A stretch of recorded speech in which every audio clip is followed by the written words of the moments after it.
So I actually have a sponsor for my first podcast, and I'm super excited about it. Shout out to Anchor. So Anchor, Anchor, Anchor like you throw in the ocean anchor. So what is Anchor? Anchor is a great app if you want to start a podcast and you don't have no equipment, you don't even know what you're doing. Download this app. I promise you guys, it is super simple. You literally need to be able to have a cell phone or a computer and to be able to download an app. That's all you need. Completely free. There's no catches behind this app. So if you want to start your own podcast, download this app, Anchor. And shout out to Anchor. Thank you so much for sponsoring me for my first podcast. I truly appreciate you guys.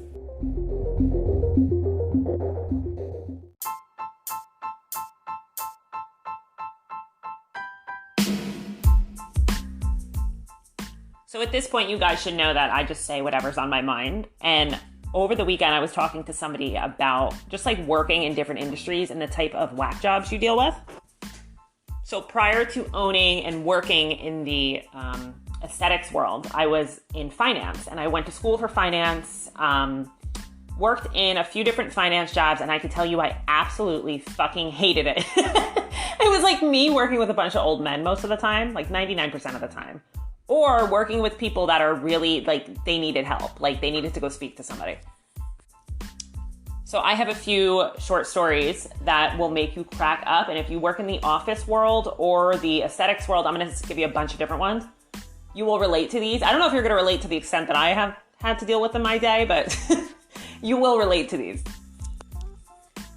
So I worked in a finance office in New Jersey. And there was, I don't want to say the guy's name because I think he still is friends with me on Instagram, so I don't want to say his name, but he'll know who he is as soon as I say this. When I had my own office and this guy was in a cubicle, so when I would have to walk past him to get to the printer or get to anything, like even like to make coffee or anything, I'd pass his desk like 100 times a day. He used to come in with stains on his shirt, all over his fucking shirt. He'd have a dirty shirt on. It looked like he had oil on his shirt. It makes me nauseous when I even think about it. And then on top of that, he would sit at his desk, open a jar of peanut butter, and dip his finger in it and lick peanut butter off his finger all day long. Maybe the stains, no, because he came to work with the stains on his shirt. So the stains weren't from the peanut butter. I don't know what they were from. I would get to the point where I was nauseous. Like there were days I don't even think I ate lunch because I would go back to my office and be like, oh my fuck, like what is going on over there? And then he'd type on his keyboard with his dirty peanut butter finger. You can't make this shit up. I also so I worked in a big building and the woman that worked at the front, like the receptionist for the entire building. Her name was Pat. I could say her name because she was like an older woman. I don't think she follows me. So she was, like I said, the receptionist for the entire building. I had my own office that was like off the front of her receptionist area. So you'd have to walk into my office and then into another office again to get to where I was. And every once in a while I would be told to go get bagels before somebody came in. If we had like higher ups coming in, go pick up some bagels. And I wouldn't get that much because it would be like me, maybe like 3 other people in this meeting. So I'd maybe get 12 bagels. She would come in, she'd smell them, I guess, come in and go, I just want to take one for me and one for my husband. She wasn't married, so I don't know who that was for. And she'd go back to her desk, throw them in her drawer. And when I'd go to give bagels to the higher ups, I would have like 3 in there. So we had to find out where the bagels were going, why they were disappearing. She would take the cream cheese and everything and then store them in her desk and eat them throughout the day. Now, this same woman, now I just told you the bagel story, would bring in full-blown fucking birthday cakes, and it was nobody's birthday. Like, full-blown cakes, like a cake that you buy when you have 20 people at your house, that kind of cake. Put them in her desk drawer, open up the desk drawer, and eat them, like pick pieces throughout the day and just throw them in her mouth at her desk. And she was the face of a really nice, beautiful building. So you walk in and you see a woman eating cake out of her fucking desk drawer.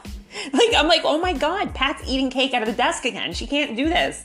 It makes the whole building, it makes us look like we're trashy. Like, she can't eat cake out of the desk anymore. Then she would eat so much cake.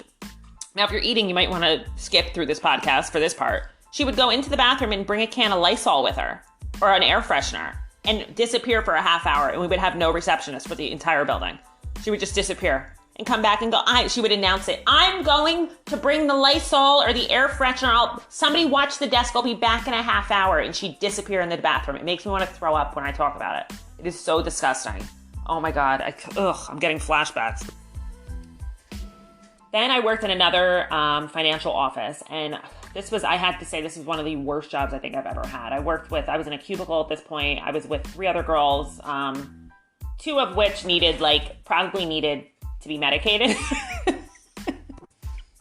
And the owner of this financial business was a man that his wife one of my jobs was, I was in marketing and e-commerce. So one of my jobs was to going and setting up big events and having these events, having him come to these events and do talks about finances and retirement and stuff like that. His wife was a crazy QVC and HSN shopper. So she would spend all his credit card money that I guess rack up the credit card bills. And when I would go to check out at these really nice restaurants, there would be no money left on the cards. And he would have to call the card and find out who spent all his money. And it would be his wife. She bought a life-size statue. I forget what the statue was. It was something really, really weird. That was a few $1,000s. And I had to stay at the restaurant until 7 or 8 o'clock that night because he had to go bring me a new credit card. I had 10 of them, mind you. I had 10 of his credit cards. And not a single credit card worked because she racked up bills on every single one of them. So this guy was really stressed out, but he was also a real asshole. I don't know if he was stressed out because he was an asshole or he was just an asshole. I think he was just an asshole in general. And he was also, oh my God, why are people in finance so gross? This guy was so disgusting. He would make lean cuisines all the time in the office the office microwave, and the whole place would smell like crap. His office and it was a big, beautiful office. It would smell horrible constantly. This man used to eat peanuts off his desk that were just his desk was a mess. He had papers all over his desk. He looked like a bomb went off in an office. And as you were talking to him, he would dig through papers on his desk. I wish you could see what I'm doing because I'm reenacting as I'm talking. And he would dig under papers, find peanuts, and eat them. Now, every Tuesday and Thursday in this office, we were supposed to have a meeting. And this meeting was, I think, at 9 a.m. I got there at 8. So you had a good hour to prepare yourself, whatever. This man would walk in he would walk into these meetings, a 9 a.m. meeting with a big gulp from 7-Eleven, the big, huge sodas. Oh, who could drink soda that early? I'm what the fuck? How does this man sleep? I feel like he was maybe on drugs. I don't know what was wrong with him. He would come in with disgusting big gulps. Or he wouldn't come in at all, phone conference into these meetings, and you could tell he was just in the bathroom or something. Because if something was echoing, it's not like he was phone conferencing from his home office or anything like that. We used to put it on mute, and me and the one girl would sit there and we were crying. We had tears coming down our faces. What does our life come to? That we have to have these meetings with this disgusting maniac. I don't want to sit here and listen to him. Can he just talk to me when he gets into the office? He's coming in today anyway. And it would be nonsense bullshit anyway. And to top it all off, it's the same office. So the day that I think this was the day before I quit or 2 days before I quit. I know it was the week that I quit. I decided I couldn't take it anymore. The girl that sat directly behind me, I'll give you a backstory. She had been fired because she was legit a psychopath. They gave her job back because she cried and got her job back. So that was maybe 3 months prior to this happening. She sat there that whole week and I would hear her crying and crying and crying. And I'm she was maybe 10 years older than me too. She wasn't young. So finally, the girl sitting diagonal from us said, "What's the matter? Are you okay?" She's "No, I'm not okay. I was assaulted over the weekend." And we're "Oh my God, you were assaulted over the weekend?" She's "By my boyfriend."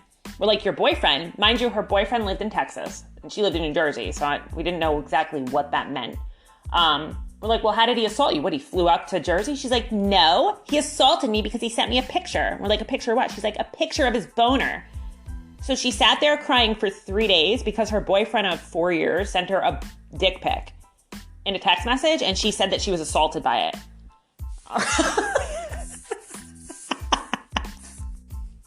So I remember sitting there when she said that, and I didn't know if I should laugh or cry at that point because I'm what? Is this what this job is about? I have to be physically tortured for 8 hours a day by people that, no joke, they probably should be on medication of some sort. I don't know what her problem was, what her issue was. She always was somebody that had a lot of drama in her life. Anybody that would say anything remotely close to that is a psychopath. A legit psycho. You've been dating this guy for 4 years and you were assaulted? I remember that was probably on a Wednesday or Thursday. That following Friday or Monday, wasn't long after that, I quit. I'm I fucking quit. I can't take this anymore. I can't take working with weirdos anymore. So that was in the office world. If you ever watch the show The Office, Every time, that's probably why I love that show so much. I'm obsessed with that show. I feel like that was my office that I worked in with those people. I could pinpoint everybody. There was like the drunk, there was the psychopath, there was actually the owner of one of the buildings' wife. He constantly cheated on her. This guy had a ton of money, like super, super loaded. He owned all kinds of businesses in New Jersey. And she came in like a raging maniac one day screaming, asking if her husband had a woman in his office with her. And this was, like I said, a really beautiful building. Like, probably shouldn't be doing that in the front of this building. This is what I had to deal with on a regular basis in finance. I don't know of other people, like, do they deal with this too? Or was it just me having these whacked out jobs? And that's just tip of the iceberg. Some of these stories, I could really go into depth just on the office jobs that I've worked because they were so horrible, I can't even tell you. Oh my God, they were just so bad. Working in, I know I went over bartending. So I was bartending, then I worked in office jobs, and then I owned my aesthetic business. So I've seen whack jobs in bartending, obviously. Office, now you know that. I'll make a whole podcast just on aesthetic weirdos or cosmetology weirdos, like what you see dealing with the public. Oh my God, that's a whole nother. It's very similar to bartending, I feel like, because you're dealing face to face with people. And when they want something, like whether they want a drink or a service, people could get psychotic. I can make a whole nother podcast just on that. It's like you have to tell people, like, we're not doing plastic surgery here, bitch. Like, this is aesthetics and cosmetology. I can only change so much about your face with makeup and skincare. Like, I can't give you a nose job. I can't change your entire face. I don't know what you think I could do here. So let's have realistic expectations. But anyway, I'm going to top it off. So I've also worked, like I said, in aesthetics, and I did laser for a really long time. I had the laser business in New York. And I'll leave you with this, just to leave a great picture in your mind.